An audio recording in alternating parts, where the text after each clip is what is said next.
Hello friends, સ્વાગત છે તમારું ગુજરાતી રેસીપી કિચનની અંદર। આજે હું તમારી સાથે શેર કરીશ ઘઉંના લોટનો શીરો બનાવવાની રેસીપી। મારી આ રીતે તમે ઘઉંના લોટનો શીરો બનાવશો તો પહેલી જ વારમાં પરફેક્ટ તમારો શીરો બનીને તૈયાર થશે। તો ચલો ઘઉંના લોટનો શીરો બનાવવાનું શરૂ કરીએ। ઘઉંના લોટનો શીરો બનાવવા માટે તમે જોઈ શકો છો મેં અહીંયા કઈ સામગ્રી લીધી છે। તો મેં અહીંયા એક વાટકી ઘઉંનો લોટ લીધો છે, ડ્રાયફ્રૂટ લીધા છે, એક વાટકીથી થોડું ઓછું અહીંયા ઘી લીધું છે, અડધી વાટકી ખાંડ લીધી છે અને 2 ચમચી અહીંયા સોજી લીધો છે। તો સૌથી પહેલા ઘઉંના લોટનો શીરો બનાવવા માટે આપણે અહીંયા ડ્રાયફ્રૂટને ઘીની અંદર સાંતળી લઈશું। તો ડ્રાયફ્રૂટને સાંતળવા માટે તમે જોઈ શકો છો મેં અહીંયા ગેસ ઉપર એક પેન મૂક્યું છે। તો પેનની અંદર સૌથી પહેલા આપણે ઘીને લઈ લઈશું, ઘીને ગરમ થવા દઈશું। તો ઘી આપણું ગરમ થઈ ગયું છે, તો હવે આપણે ડ્રાયફ્રૂટને સાંતળી લઈશું।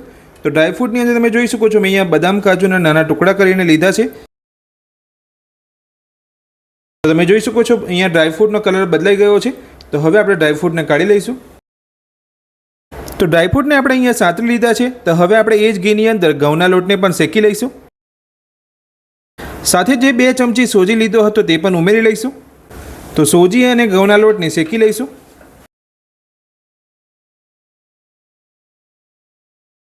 તો આ રીતે તમારે સોજી અને ઘઉંના લોટને ગેસની મીડિયમ ફ્લેમ પર શેકી લેવાનો છે।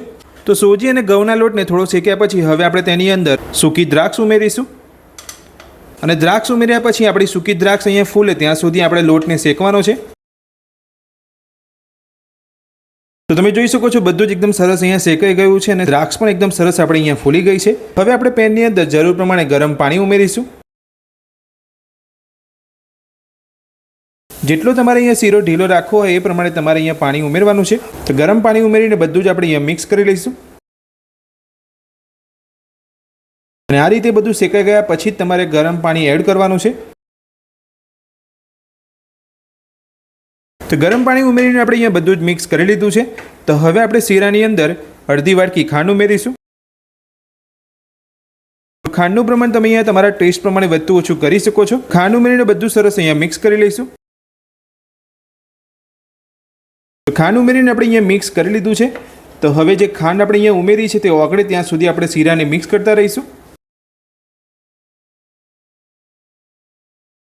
તો ખાંડ એકદમ સરસ અહીંયા ઓગળી ગઈ છે। તો હવે આપણે શીરાની અંદર ઇલાયચી પાવડર ઉમેરીશું, સાથે જ ફ્રાય કરેલા ડ્રાયફ્રૂટ ઉમેરીશું। ઇલાયચી પાવડર અને ડ્રાયફ્રૂટ ઉમેરી લીધા પછી બધું સરસ મિક્સ કરી લઈશું અને ગેસની ફ્લેમ બંધ કરી દઈશું।